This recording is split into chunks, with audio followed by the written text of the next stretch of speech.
Okay, so day 2 of social studies, we are going to be talking about westward expansion and the Louisiana Purchase. This is also a review before we start something new and some more stuff on the Civil War. I'm going to go ahead and read the passage. You should be on this page.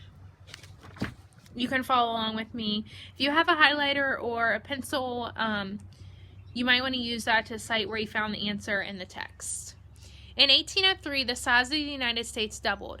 This was because of the Louisiana Purchase. I also put a video on Schoology under day 2, and it is a video talking about exactly what the Louisiana Purchase is. People from the east started to move west. New industries grew. One of these was railroad business, and we all have already talked about the railroads and kind of what they did for business across the United States. Most people in western Virginia continued to farm.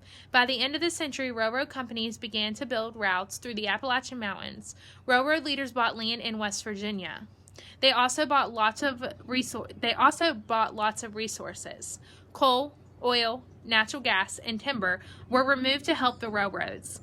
This helped the state's economy. The economy is kind of like the money and the business within the state. But it also caused problems. Farmers began to work for the new industries. The people who owned the land near the railroads did not live in West Virginia. That meant that a lot of the railroad money left the state.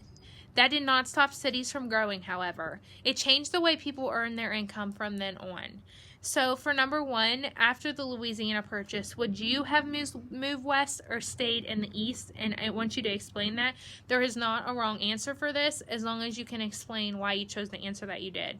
And remember, we're going to use sentence starters, so you could say, I would have moved west because, or I would have stayed on the East Coast because. And remember, we talked a lot about moving west and what happened to a lot of people as they were traveling. We know that a lot of people died of sickness and starvation, and they just did not have the resources to get from the east to the west.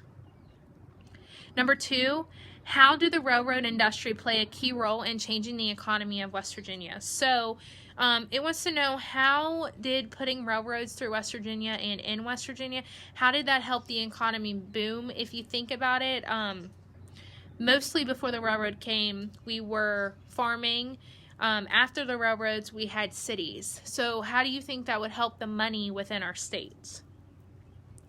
Why did money from West Virginia's resources leave the state?